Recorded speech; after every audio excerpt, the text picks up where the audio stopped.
Ako so far, in the past 2 Congress, perfect attendance ang inyong lingkod. Never been late, never been absent. Sino ba namang gustong umabsent dito? That's why I want to be online. During our last session, I attended. I tried. Pero namaga yung paa eh. Alam ni majority. So it's okay, Mr. President. Kahit na mabulok yung paa dito, no problem. Para sa bayan. Yeah, just a reminder, Your Honor, no? I've had a perfect attendance since 1998. I have not been absent from session since 1998. For the record, I must have the longest record of appearance in the legislature. Huwag ka pare. Bastusan na tayo dito eh. Nire-respeto kita.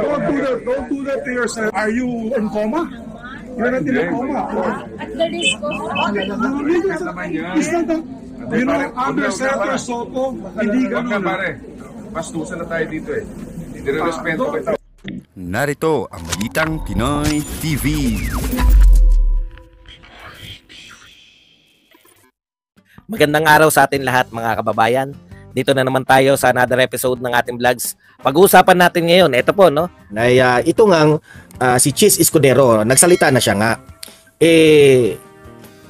Clarify niya na may nagtatanong kasi sa media kung meron ba silang hidwaan kay Senator Zubiri. Okay? Pagkatapos ng interview niya doon sa News 5 with Chis Escudero, no? Na isa raw siya sa mga pasimuno na ang reason bakit tatanggal itong si Zubiri. Okay? At nabanggit rin doon, no, sa balita na ito na itong tungkol kay Bong Revilla at si Mig Zubiri, yung tungkol sa kondisyon ni Bong Revilla, no, na siya nga ay humihingi nga ng pabor kung pwede lang ba siya sa Zoom, okay, sa mga Senate hearing.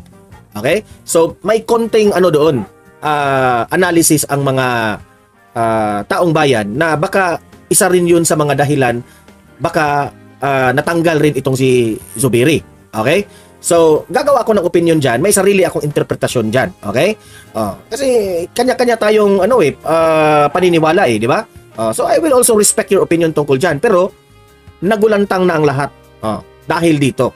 Ano ba talaga ang dahilan? Ano ba talaga ang pulot dulo sa pagkatanggal ni Zubiri bilang Senate President? Yan, malalaman natin yan mamaya. Okay? Bago ang lahat, bago natin yan pag-uusapan, tulungan niyo po ako na ma-like at ma-share itong ating live ngayon para kakalat ito sa taong bayan. Okay? Mapinklawan ka man, madilawan ka man, mga kakamping ka man, DDS ka man, maloyalista ka man, aabot ito sa kanila. Wala akong pake.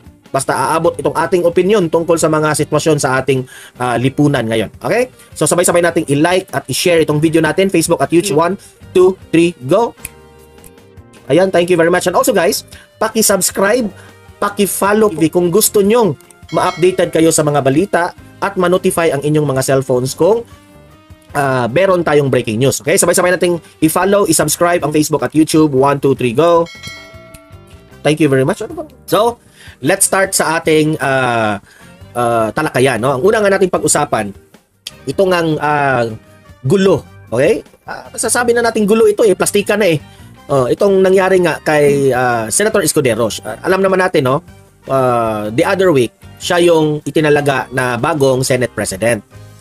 Ngayon, nung alam nyo naman, makulit itong media, tinatanong si Senator Escudero kung sila ba ay mag-uusap ni Zubiri. Kumusta na ba ang kanilang relasyon? Dalawa, nagplastika na ba ito? Diba? So, merong mga ganyang gustong malaman ng media kung ano na ba ang kanilang status ng dalawa. At nawindang itong si Chis Escudero nang nalaman niya na may mga haka-hakang storya na isa sa mga dahilan raw, di umano, na kaya natanggal itong si Zubiri bilang Senate President tungkol dito sa PIDEA leaks raw na hindi niya na pinigilan, 'di ba? 'Yun naman ang ating vlog dati, 'di ba? 'Yun ang kung totoo yung sinasabi ni Zubiri na meron raw nagagalit na mas makapangyarihan, 'di ba? Nagre-react tayo doon, 'di ba? So ngayon, hindi naniniwala si Zubiri doon. Okay? For more details, panoorin natin itong video at ating i-react ito. Okay? So, Cheese Escudero, pasok. Nilinaw ni Senate President Cheese Escudero ang ilang isyu kaugnay sa tunay na dahilan ng pagpapalit. Tunay na dahilan. So, meaning, ang version ni Zubiri, kaya siya natanggal bilang Senate President, sa kanya yun. Okay? Ito naman ang version ni Cheese Escudero. Okay, pakinggan. Ng liderato sa Senado. Itinanggi din H. Liza, ayan yung atong moderators present. Don Mar, good eve. MLSO sa iyo at to everyone. Naka-timing din sa live mo. Ayan, natulog ka ba H. Liza? Gising ka pa kagabi please like and share, subscribe. Yan, nagre-remind na yan si H. Liza, guys. ni Escudero na iniiwasan niya ang grupo ni na Senador Mig Zubiri. Si Daniel Manalastas sa detalye. Sinagot ni Senate President Francis Cheese Escudero ang mga haka-hakang baka ang dahilan ng palitan ng liderato ay ang mga pagdinig sa umano'y PIDEA leaks na pinamumunuan ni Senator Bato de la Rosa. Hindi, gaya ng sinabi ko, kung yun ang dahil. So, linawin natin. Okay? Sabi ni Cheese Escudero, ang kanyang bersyon, hindi po ang PIDEA leaks ang dahilan na hearing na yan. Kaya natanggal si dating Senate President Zubiri. Okay, yan ang kanyang bersyon. Pero sa bersyon po ni Zubiri, merong mga kapangyarihan na nasaktan. Yan ang kanyang sabi. Na hindi niya nasunod ang utos. Kaya nga, at that time, yung mga analysis ng iba, pati naman tayo, nag-comment tayo doon, di ba? Baka ito ang tungkol sa PIDEA leaks. Ngayon, malalaman natin ang version ni Zubiri. Titimbangin natin play. Ilan ba't bumoto at sumuporta sa pagbabago si Senator Bato?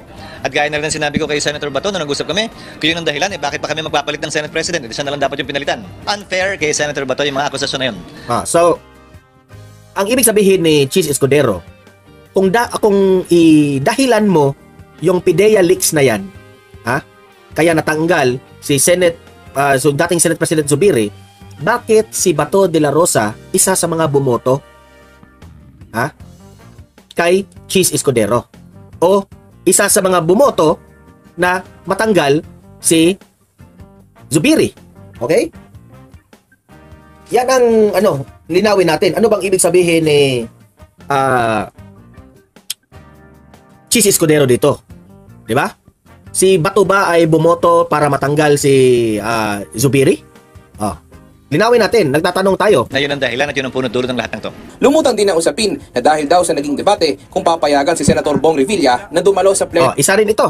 Ito yung sinasabi ko sa inyo. Isa ito sa mga haka-haka, di umano. Kaya, ito yung ibang anggulo kaya natanggal si Senate Zubiri. Na maraming mga senador ang nadismaya sa desisyon o opinion ni Zubiri tungkol dito sa kalagayan po ni Bong Revilla. Okay, Senator Bong. Session virtually sa gitna ng pagkakaroon nito ng injury. Just want to let you, to inform the body, hindi po tayo nagpapaawa dito, This is just a mere parang consideration. Sino ba namang gusto? Humingi ng konsiderasyon si Bong Revilla na baka pwede lang siyang umattend through Zoom ang mga hearing. Kasi ayaw niyang umabsent. Okay? Pero ito yung reason ni Zubiri. Umabsent dito. That's why I want to be online. It's okay, Mr. President. Kahit na mabulok yung paa dito, no problem. Para sa bayan. Wag mo. Bong Revilla naman wag niyo nang yung si Bong Revilla naman, pa-hero effect naman Wag mo nang sabihin niya para sa bayan, para sa bayan. Wag mo lang banggitin yung para sa bayan kasi nakokornihan kami dyan. Okay na yung sinabi mo na humingi ka ng tawad na pwede lang ba sa Zoom. Okay lang yun. Para sa bayan, nakokornihan naman kami. Trabaho nyo yan President, we abide by the rules and Yes. it actually says very clearly that bedridden is a category that applies. No, it's not in our rules, madam. The rules is very explicit. We only amended the rules for online. Pati si Senator Amy parang nag-disagree siya John yung tungkol sa bedridden. Sessions for COVID infected individuals or those that have contagious diseases. So, ibig sabihin ni Zubiri, ang pinapayagan lang po, nagsimula ito ng COVID times na mag-Zoom lamang po para hindi magkahawaan. Pero yung kalagayan po ni Bong Revilla, dapat raw, sa pagkaintindi ko, dapat pumunta sa hearing.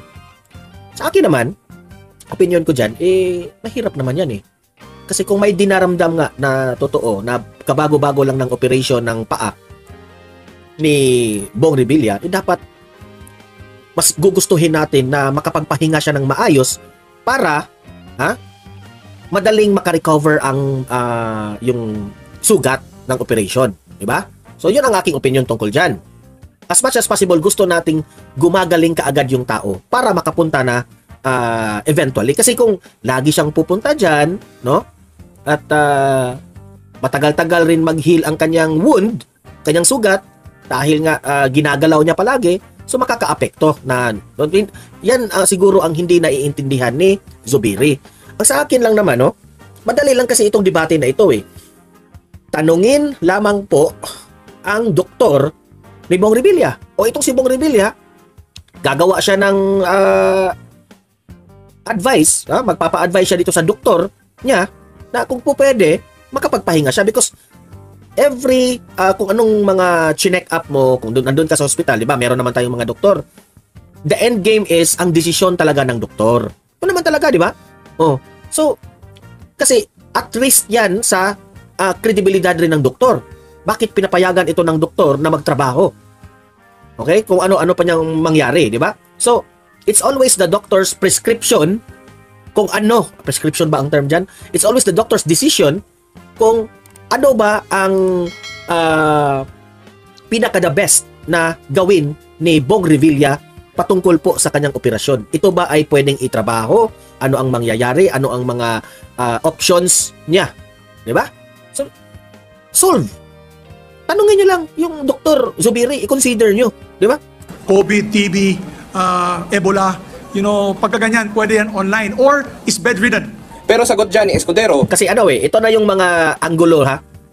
Sabi ng mga ilan, yung pagsabi ni Zubiri na may kapangyarihan na nasaktan kaya siya natanggal bilang Senate President, may ibang anggulo na yun raw ay rason lamang po ni Zubiri para maging hero itong si Zubiri.